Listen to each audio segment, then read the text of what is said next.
الحمدللہ وکفا والصلاة والسلام علی اشرف الانبیاء والمرسلین وعلى آلہ الطیبین الطاہرین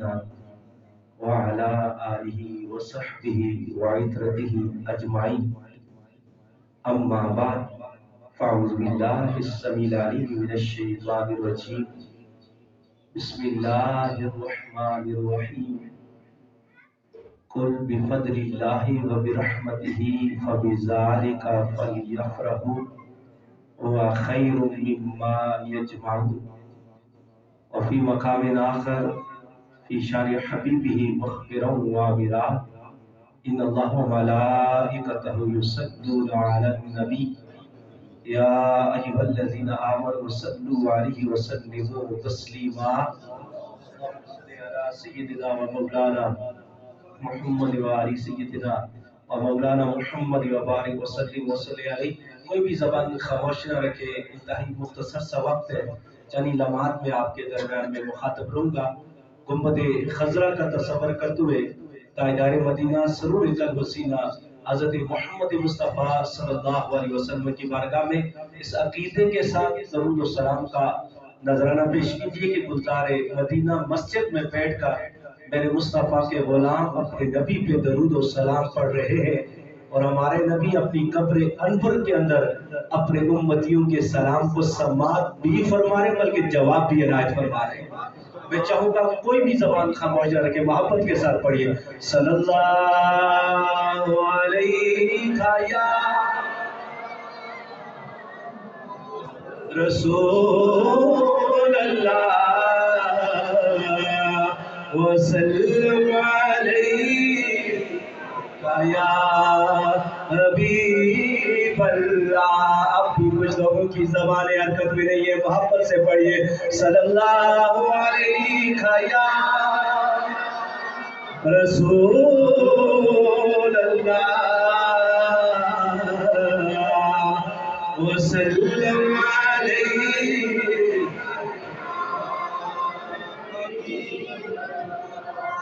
تو شاہ خوباں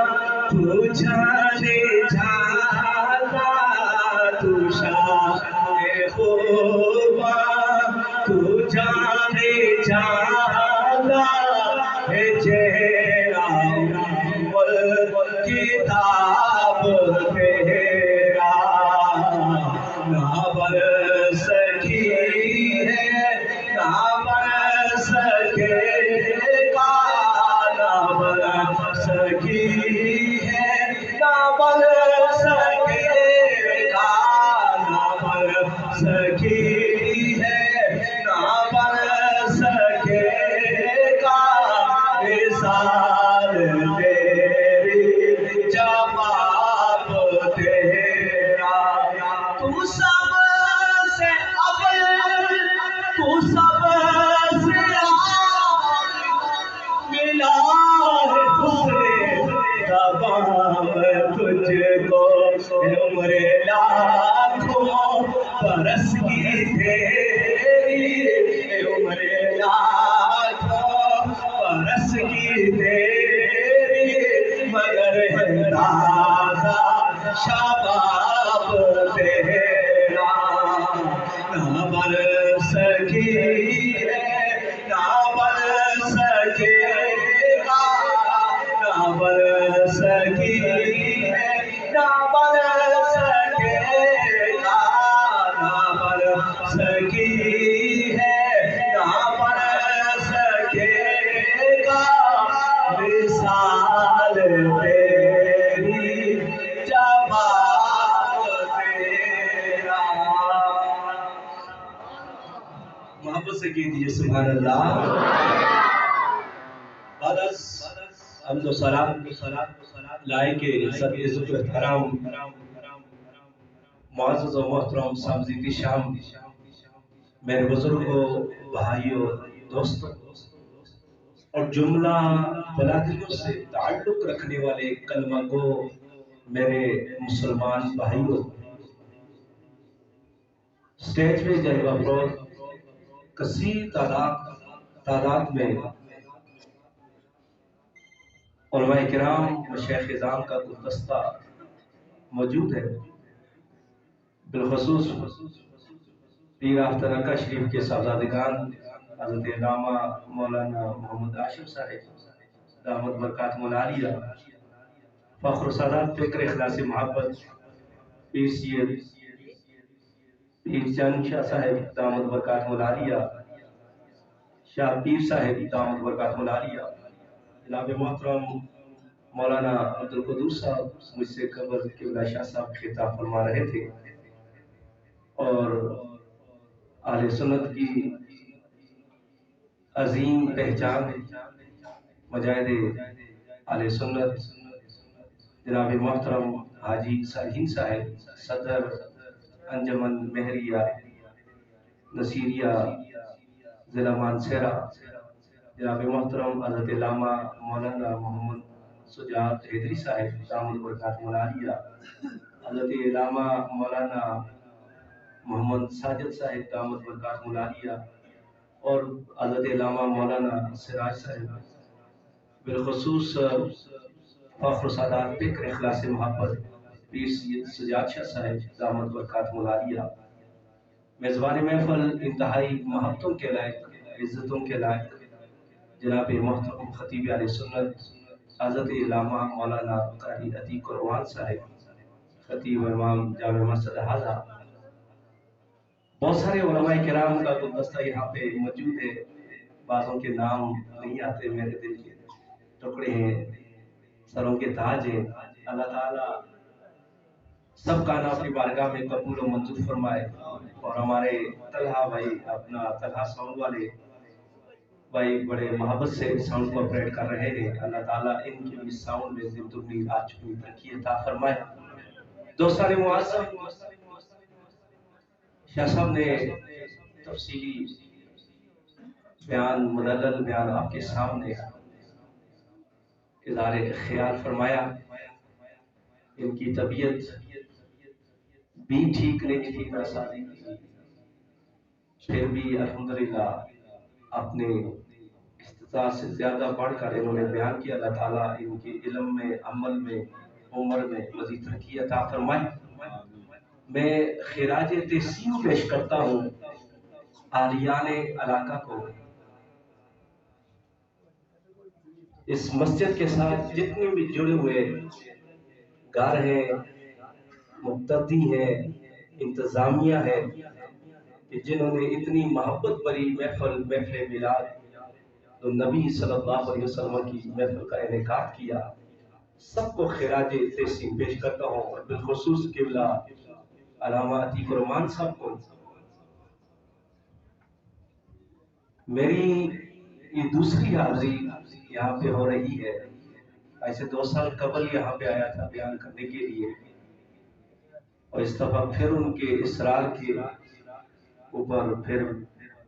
حاضر ہوا ہوں۔ 2 دن سے بخار، طبیعت ناسازی تھی، سوچ رہا تھا میں کس طرح جاؤں گا، لیکن ان کی محبت مجھے کھینچ کر یہاں لے آئی، طبیعت بالکل ساتھ نہیں دیتی تھی۔ اللہ تعالیٰ ان کی محبت کو سلامت رکھے، اور جملہ احباب کی جان مال اولاد میں برکتیں عطا فرمائے۔ دوستان معظم، چند لمحات آپ کے روح گا،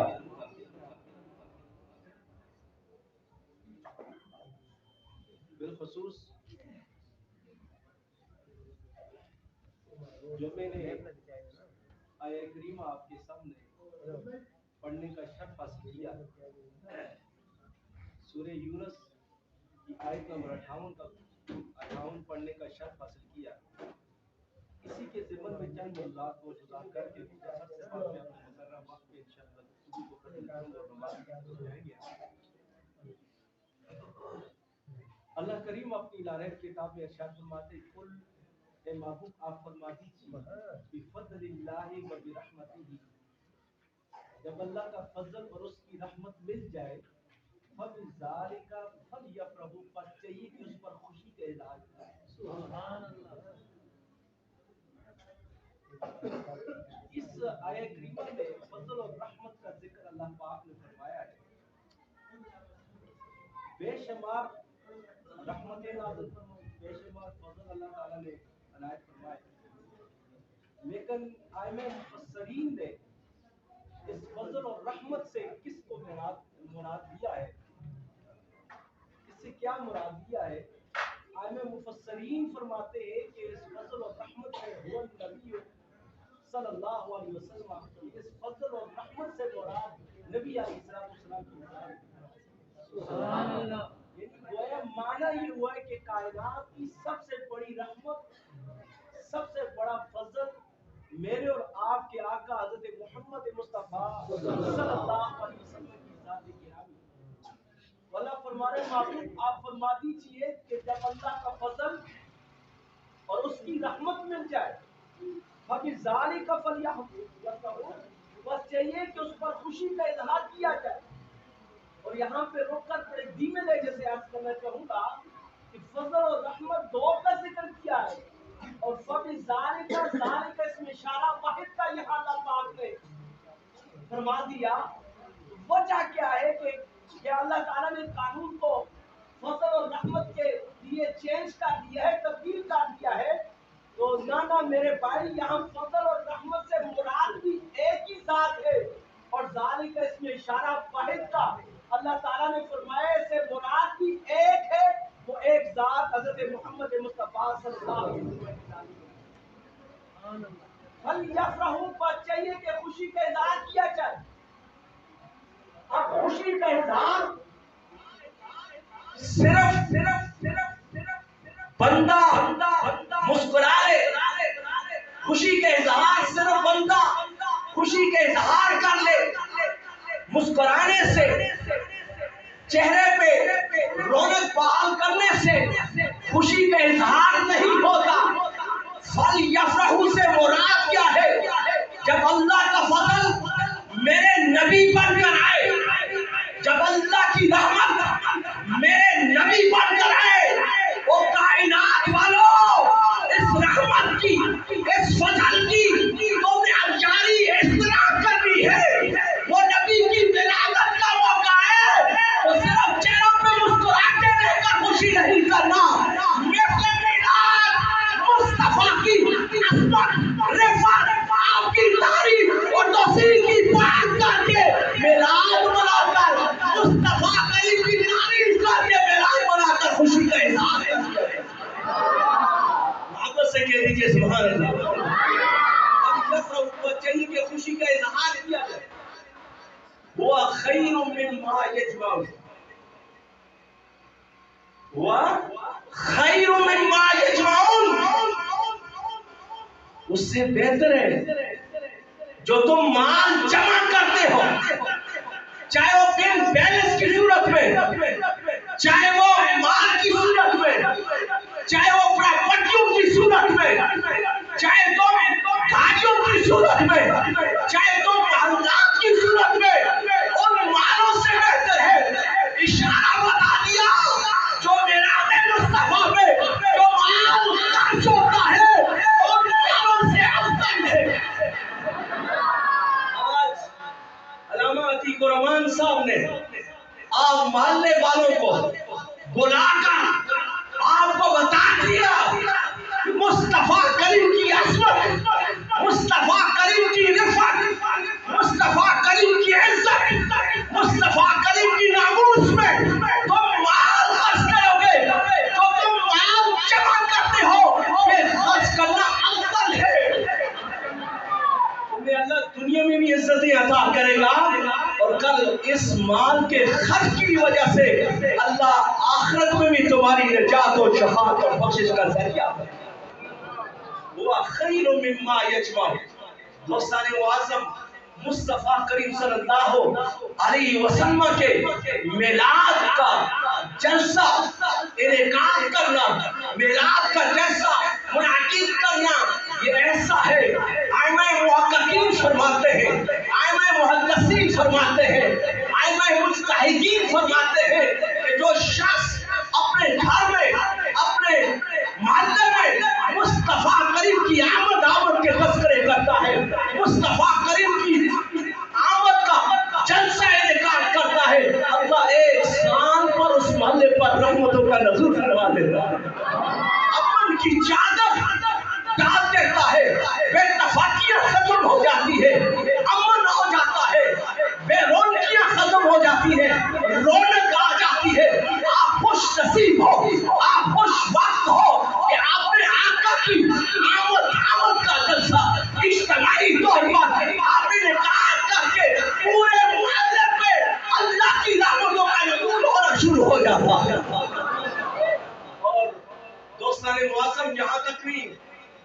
رہا تھا آئمہ محققین لکھتے ہیں کہ جس کے گھر میں بیٹا نہ ہو، اولاد نہ ہو، وہ گھر میں محفل میلاد کا جلسہ رکھتے ہیں اس نیت کے ساتھ کہ اللہ مجھے بیٹا عطا کرے۔ تو آئمہ محققین فرماتے ہیں جو یہ عمل کرتا ہے اللہ اسے اولاد نرینہ سے مسجل و منور فرما دیتا ہے۔ اور اس کے پریکٹیکل کے طور پر ہمارے استادی ابھی بھی پڑھا رہے ہیں، حنیف چشتی صاحب ان کا نام ہے، سجاد عزیز صاحب جانتے ہیں، مجھ سے 2-4 سال سینئر تھے، میں 2009 کی میری فراغت تھی، تو وہ ان کے ہم 10 سال سے بیٹا نہیں ہوا۔ تو قبلہ شیخ الحدیث صاحب، علامہ یعقوب ہزاروی صاحب حدیث مسلم شریف کی پڑھا رہے تھے، تو انہوں نے بیان فرمایا کہ میلاد کا جلسہ جو گھر میں رکھے گا تو اللہ اسے بیٹا عطا فرما دے گا۔ تو وہ طلباء میں شمار تھے، بخاری شریف پڑھ رہے تھے، حدیث شریف کی کلاس تھی، ان کے ذہن میں یہ بات آ گئی، وہ گھر چلے گئے، وہاں جا کر انہوں نے اپنے گھر میں چھوٹی سی محفل کا انعقاد کر دیا۔ جن چھوٹی سی محفل کا انعقاد کیا، جس دن کیا، سیم 1 سال کے بعد اسی دن اللہ تعالیٰ نے انہیں بیٹا عطا فرما دیا۔ دوستان معظم، بس وقت اجازت نہیں دیتا، میں اپنی گفتگو کو اپنے آخری مرحلے کی طرف 2 منٹ کی میری گفتگو رہ چکی ہے، 58 منٹ ہو چکے ہیں، اور 2 منٹ میں میں بات کو کلوز کرنا چاہوں گا۔ اتنا عرض کرنا چاہوں گا، اگر چاہتے ہو زمانے میں کامیابی ملے، اگر چاہتے ہو زمانے میں کامرانی ملے، اگر چاہتے ہو زمانے میں سرفرازی ملے، پھر آؤ اپنا ٹوٹا ہوا تعلق اللہ کی ذات کے ساتھ جوڑ دو۔ آؤ اپنا ٹوٹا ہوا تعلق نبی علیہ السلام کی رسالت کے ساتھ جوڑ دو۔ پھر آؤ اپنا ٹوٹا ہوا تعلق حقوق اللہ کے ساتھ جوڑ دو۔ پھر آؤ اپنا ٹوٹا ہوا تعلق حقوق العباد کے ساتھ جوڑ دو۔ پھر آؤ